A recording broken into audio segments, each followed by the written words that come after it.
రెండు తెలుగు రాష్ట్రాలకు సంబంధించి హిందూ దేవాలయపైన ధ్వంసం చేయడం లాంటివి చాలా జరుగుతున్నాయి. కట్ట మైసమ్మ కావచ్చు, ఈరోజు చాదరగట్ట ఏదైతుందో దానికి సంబంధించి చాలా వరకు ధ్వంసం చేయడం జరిగింది. అసలు ఎందుకు సార్ ఇందులో మాత్రమే ఈ విగ్రహాలను ధ్వంసం చేయాల్సిన అవసరం ఏముంది అసలు మనుషులకి? ఈరోజు ఈ విగ్రహాల ధ్వంసానికి సంబంధించి ఒక భారతదేశానికే కాదండి, ఈ యొక్క మతానికి సంబంధించినటువంటి అంశాల మీద రాజకీయం చేయడం పక్క దేశాలలో కూడా ఉంది. కంబోడియా, థాయిలాండ్ వివాదం మనకు తెలుసు కదా, ఒక టెంపుల్ గురించి.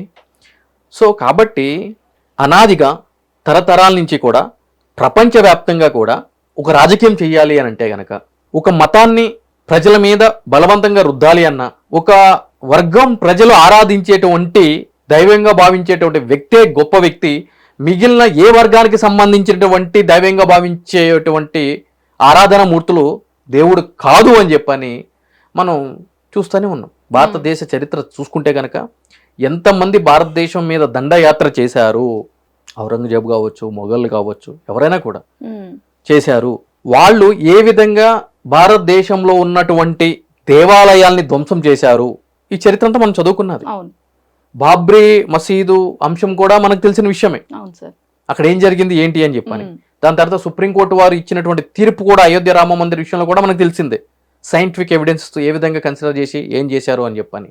సో ఇది ఈ రోజుకి పుట్టింది కాదు. దౌర్భాగ్యం ఏంటి అని అంటే కనుక, ఈరోజు హైదరాబాద్లో నడిబొడ్డున ఇటువంటి సంఘటనలు జరగడం అనేది ఆశ్చర్యకరమైన విషయం. రైట్. ఎందుకంటే ప్రపంచ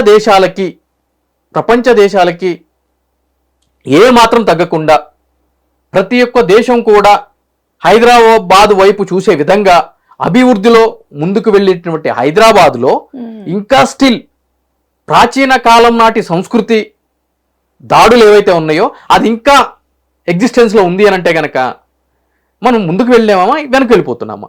ఏ టెక్నాలజీ అని చెప్పి ముందుకు వెళ్తున్నామా, ఇంకా గుడులు విగ్రహాలు ధ్వంసాలని చెప్పి వెనక్కిపోతున్నామా? ఈరోజు హిందూ దేవాలయాల మీదే దాడులు ఎందుకు జరుగుతున్నాయి? భారతదేశంలో మెజారిటీ పీపుల్ ఎవరుంటారు? హిందువులే ఉంటారు. అటువంటి మెజారిటీ ఉన్న హిందువులు ఆరాధించేటువంటి దేవుళ్ళ మీద, దేవతా మూర్తుల మీద, ప్రార్థనా మందిరాల మీద ఎందుకు దాడులు జరుగుతున్నాయి? అంటే సార్ ఇక్కడే కులాలను అంటే మతాలను రాజకీయాలను కూడా లాగుతున్నారు, దానికి మీరేమంటారు? నేనేమంటున్నాను, రాజకీయాల కోసం ఇవన్నీ చేస్తారని చెప్పని అంటున్నా కదా నేను. వాళ్ళ ఎగ్జిస్టెన్స్ ప్రూవ్ చేసుకోవడానికి కోసమే కదా ఇవన్నీ చేసేది. ఎందుకు అంటే మైనారిటీ యునైట్స్, మెజారిటీ డివైడ్స్. మైనారిటీగా చెప్పుకునే మతాలకు సంబంధించినటువంటి వర్గాలన్నీ కూడా కలిసి ఉంటాయి. ఈరోజు హిందువులుగా చెప్పుకునే మనం విడిపోయి ఉంటాం. ఈరోజు పక్క మతానికి సంబంధించినటువంటి వ్యక్తి ఆటోతోటో స్కూటర్తోటో ఇట్లా కట్టుకొట్టి మీ వెహికల్కి ఇట్లా డాష్ కొట్టాడు అనుకోండి, మనం కార్ ఆపి ఏమ్రా అని చెప్పని అడిగితే 100 మంది వస్తారు, మిమ్మల్ని పొట్టు చేస్తారు. రైట్, అవును. అదే అక్కడ చూసి ఇట్లా లుక్ ఇచ్చి వెళ్ళిపోతారు మనోళ్ళు. ఆగుతారా? ఆగరు. ఎందుకు అంటే కనుక మనం ఎక్కువ సంఖ్యలో ఉన్నాం కాబట్టి. సో పరిస్థితి చూస్తే ఏ విధంగా ఉంది అని అంటే కనుక, మనం ఈ విధంగానే ఐక్యత లేకుండా ముందుకు వెళ్ళిపోతూ ఉంటే ఈరోజు రాష్ట్రాన్ని పాలించే వాళ్ళు కానీ, దేశాన్ని పాలించే వాళ్ళు కానీ మనకు సంబంధించినటువంటి వ్యక్తులే, హిందువులే, మన యొక్క దేవుళ్ళని ఆరాధించేటువంటి వ్యక్తులే. బట్ స్టిల్ ఏ ధైర్యంతో మన ప్రార్థనా మందిరం అనేది జరుగుతున్నాయి?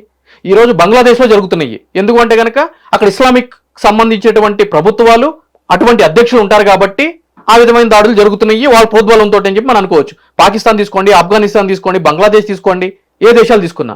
మరి భారతదేశం ఏంటి అంటే సెక్యులర్ కంట్రీ అంటాం మనం చేసిన తప్ప ఏం జరుగుతుంది? కానీ రాజకీయాలకు మాత్రం బాగా వాడుకుంటారు. అంటే ఒక రాజకీయ నాయకుడిగా మీరు చెప్పండి, కేవలం కాంగ్రెస్ ప్రభుత్వం వచ్చినప్పటి నుంచే ఈ దేవాలయ పైన ఇలాంటి ధ్వంసాలు చేయడం జరుగుతుంది అని అంటారు. అసలు దీన్ని మీరు యాక్సెప్ట్ చేస్తారు? బీఆర్ఎస్ ప్రభుత్వంలో కూడా జరిగినాయి కదండి. బీఆర్ఎస్ ప్రభుత్వంలో కూడా దేవాలయాల మీద దాడులు జరిగినాయి కదా. ఓకే, చూడండి, గూగుల్ చేయండి, జరగలేదా? జరిగినాయి కదా. అంటే ఒకనొక సిచ్యువేషన్ లో కాంగ్రెస్ అంటే ముస్లిం పార్టీ అంటే ముస్లింలు అంటేనే కాంగ్రెస్ అంటేనే ముస్లిం అని సీఎం గారు కూడా మాట్లాడారు కదా. సో దాన్ని బేస్ చేసుకునే మాట్లాడుతున్నారు. మీరు ఏమంటారు మరి? ఓట్లు ఎవరు వేశారు? ముస్లింస్ వేశారా? మైనారిటీ వర్గాలని మీరే అంటున్నారు. మైనారిటీ వర్గం ఒక్కరు ఓటేస్తే గనక సీఎం అవుతారా? ఒక పార్టీ ప్రభుత్వాన్ని నెలకొల్పుతుందా రాష్ట్రంలో? మీరు నేను కూడా ఉంటాం కదా దాంట్లో. మీరు నేను ఇన్ ద సెన్స్ హిందుత్వానికి సంబంధించినటువంటి వ్యక్తులు అని చెప్పి నా అర్థం. ఉన్నారుగా. ఓన్లీ ఒక ముస్లిమ్స్ మాత్రమే ఓట్లేస్తే అధికారం నెలకొల్పుతుందా అండి పార్టీ? లేదు. ఓన్లీ క్రిస్టియన్స్ ఓటేస్తేనే అధికారంలోకి వచ్చామని చెప్పడానికి ఉందా? లేదు. ఓన్లీ హిందువులు ఓటేస్తేనే అధికారంలోకి వచ్చామని చెప్పడానికి ఉందా? అన్ని వర్గాలు, అన్ని మతాలు, అన్ని కులాలు, అన్ని ప్రాంతాల వాళ్ళు కలిసి ఓటేస్తేనే కదా అధికారాన్ని నెలకొల్పుతున్నారు. అంటే మీరు కాంగ్రెస్ పార్టీకి సపోర్ట్ చేస్తున్నారా? కాంగ్రెస్ పార్టీ మీరేమన్నారు, ఒక నాయకుడిగా మాట్లాడమని చెప్పని అన్నారు. నేను విజ్ఞత కలిగిన నాయకుడిలాగా మాట్లాడుతున్నా. రైట్. అంటే నాయకులు మాట్లాడతారు, ఇప్పుడు నరం లేని నాలుగు 100 మాట్లాడుతుంది, ఏ బరాబర్ కాంగ్రెస్ అంటే కాంగ్రెస్ అని చెప్పని అంటారు. నేను ఏమంటున్నా అంటే చదువుకున్న వ్యక్తిలాగా మాట్లాడాలి కదండి మనం. ఓన్లీ ముస్లిమ్స్ ఓటేస్తేనే ప్రభుత్వం అంటే ఈ ప్రభుత్వాన్ని కదా, ఏ ప్రభుత్వం అయినా కూడా ఓన్లీ ముస్లిమ్స్ ఓటేస్తేనే వస్తుందా? కానీ ఇక్కడ మనం ఇక్కడ పాయింట్ ఫర్ కన్సిడరేషన్ ఏంటంటే జిహెచ్ఎంసీ ఎలక్షన్స్కి సంబంధించి రేపటి రోజున 3 మేయర్లు దక్కించుకోవాలి అంటే మాత్రం జిహెచ్ఎంసీని 3 భాగాలు చేయడం జరిగింది. రైట్. ఈ 3 భాగాలకు సంబంధించి మేయర్లు సాధించుకోవాలంటే మాత్రం వాళ్ళకి అనుకూలంగా మాత్రం ఉండాల్సింది, ముస్లింస్కి అనుకూలంగా మాత్రం ఉండాల్సింది. ఎందుకంటే వాళ్ళు కీలకమైన పాత్ర పోషిస్తారు, అది క్లియర్. సో దానికి సంబంధించి చూసి చూడనట్టు మాత్రం వెళ్ళిపోవాల్సిన పరిస్థితి అయితే కనుక ఉంటుంది. దట్ ఈస్ ద రీజన్ ఈరోజు ఓవైసీ బ్రదర్స్ అంత స్ట్రాంగ్గా మాకు ఏ ప్రభుత్వం అవసరం లేదు, మేమేంటో మాకు తెలుసు అని చెప్పని అట్లా ఓపెన్గా మాట్లాడగలుగుతున్నారు అని అంటే కనుక అది బలం. ఎందుకు అంటే కనుక వాళ్ళు ఎవరికైతే కనుక చెప్తారో వాళ్ళు చెప్పిన వాళ్ళకి మాత్రమే వాళ్ళు ఓట్లు వేసే పరిస్థితి ఉంది. సో వాళ్ళు గెలిచినటువంటి కార్పొరేటర్లు సపోర్ట్ చేస్తారు కదా, రేపటి రోజున హంగ్ లాంటిది ఏదైనా ఏర్పడి ఏ పార్టీకి మెజారిటీ రాని పరిస్థితుల్లో ఆబ్వియస్లీ అధికారంలో ఉన్న పార్టీనే కదా వాళ్ళ యొక్క బలం కోరుతుంది. ఎగ్జాక్ట్లీ. కానీ బీజేపీ పార్టీ వాళ్ళు దీన్ని తప్పు దోవ పట్టించే అంటే ప్రయత్నం చేస్తున్నారు. మరి ఏమంటారు మీరు? ఎటువంటి తప్పు ప్రయత్నం అంటున్నారు? అంటే హిందువులు అంటే అసలు నచ్చట్లేదు ఆయనకి, రేవంత్ రెడ్డి అంటేనే రేవంత్ ఉద్దీన్ అని పేరు కూడా పెట్టేసుకున్నారు ఆయన అని చెప్పేసి అంటున్నారు. మరి అండి ఇక్కడ మనం మాట్లాడుకోవాల్సిన విషయం ఏంటి అని అంటే కనుక మనము రాజకీయానికి ఉన్న గొప్పదనం ఏంటి అంటే కనుక దేన్నైనా రాజకీయం చేయొచ్చు. రాజకీయంగా ఉన్న గొప్పదనం ఏంటంటే దేన్నైనా రాజకీయం చేయొచ్చు, అది ఇది ఏముండదు, దేన్నైనా రాజకీయం చేయొచ్చు. అది ఆ రాజకీయం చేసేటువంటి పార్టీకి అనుకూలంగా ఉందనుకుంటే, లేదంటే మళ్ళీ రాజకీయం చేయరు, మనకు అనవసరం సబ్జెక్ట్ అని పక్క జరిగిపోతారు. జిహెచ్ఎంసీ ఎలక్షన్స్ వస్తున్నాయి ఇప్పుడు. నేను I'm not talking about the BJP and or any other party, just ఒక పొలిటికల్ పార్టీ, ఏదైనా పొలిటికల్ పార్టీ గురించి చెప్తున్నాను. ప్రతి ఒక్క విషయాన్ని కూడా రాజకీయం చేయాల్సిన పరిస్థితి ఆవశ్యకత ఉంటుంది, 100% ఉంటుంది. సో రాజకీయం చేస్తారు. సికింద్రాబాద్ ముత్యాలమ్మ గుడి కావచ్చు, సఫిల్గూడలో మనం జరిగినట్టు ఉదాంతం కావచ్చు, బంజారాహిల్స్లో ఉదాంతం కావచ్చు. ఇప్పుడు ఇంతమంది ఉన్నారు కదా cutter hard core, but still జరుగుతున్నాయి. ఈరోజు ఓల్డ్ సిటీ వెళ్ళండి, బీఫ్ ఏ విధంగా అమ్ముతారు? విచ్చల విడిగా అమ్ముతూనే, అసలు వాళ్ళకు భయం అనేది కూడా లేదు అక్కడ. మరి ఎందుకని? ఏం జరుగుతుంది? ఇప్పుడు నార్మల్గా గోవులు తరలిస్తున్నారని చెప్పి లారీస్ అవన్నీ పట్టుకుంటూ ఉంటారు, అన్నీ జరుగుతూ ఉంటాయి. ఇక్కడ ఓపెన్గానే అమ్ముతున్నారుగా, మన ముందే కోస్తారుగా. మరి ఎవరు ఎందుకు ప్రశ్నించట్లేదు? ఎందుకు అడ్డుకోవట్లేదు? హలీం సీజన్ స్టార్ట్ అయింది. హలీం ఎవరి కోసం అండి? ముస్లిమ్స్. రైట్. వాళ్ళు ఫాస్టింగ్ ఉంటారు కాబట్టి, బలమైన ఆహారం కావాలి కాబట్టి వాళ్ళు ఉపవాసం విడిచిన తర్వాత తినడానికి కావాల్సినటువంటి ఫుడ్ హలీం. ఎవరు తింటున్నారండి? సరే, గోవులకు సంబంధించి ప్రత్యేక చట్టాలు కూడా ఉన్నాయి కదా, మరి దాని గురించి లాయర్లు కానీ ఎవరు కూడా మాట్లాడలేదు సార్. ఫస్ట్ టైం మీ దగ్గర నుంచి వింటున్నాను. అంటే ఎందుకు మాట్లాడతారు?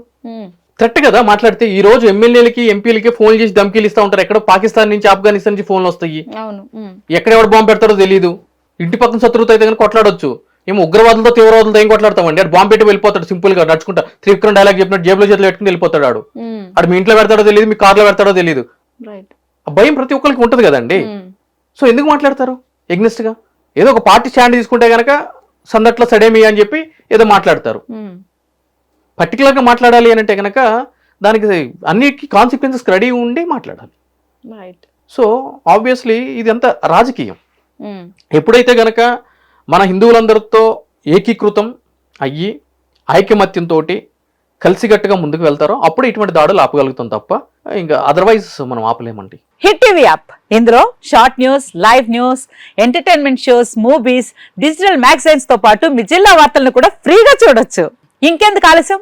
వెంటనే హిట్ టీవీ యాప్ ని డౌన్లోడ్ చేసుకుని ఫ్రీగా ఎంటర్టైన్మెంట్ పొందండి. Hit TV app. Hit TV app. Please download hit TV app. Hit TV app ని ఫ్రీగా డౌన్లోడ్ చేసుకుని ఎంజాయ్ చేయండి. మీకు నచ్చిన ఎంటర్టైన్మెంట్ కోసం హిట్ టీవీ యాప్ ని ఫ్రీగా డౌన్లోడ్ చేసుకుని ఎంజాయ్ చేయండి. హిట్ టీవీ యాప్ ని డౌన్లోడ్ చేసుకుని ఆస్వాదించండి, ఆశీర్వదించండి. ఇంతమంది సెలబ్రిటీలు హిట్ టీవీ యాప్ ని డౌన్లోడ్ చేసుకోండి అని చెప్తున్నారంటే ఎంత మంచి యాప్ ఆలోచించండి. అమెరికా అమెరికా అమెరికా అమెరికాలో చదవాలనుకునే వాళ్ళకి విశ్వసనీయమైన పేరు మన శౌర్య కన్సల్టెన్సీ.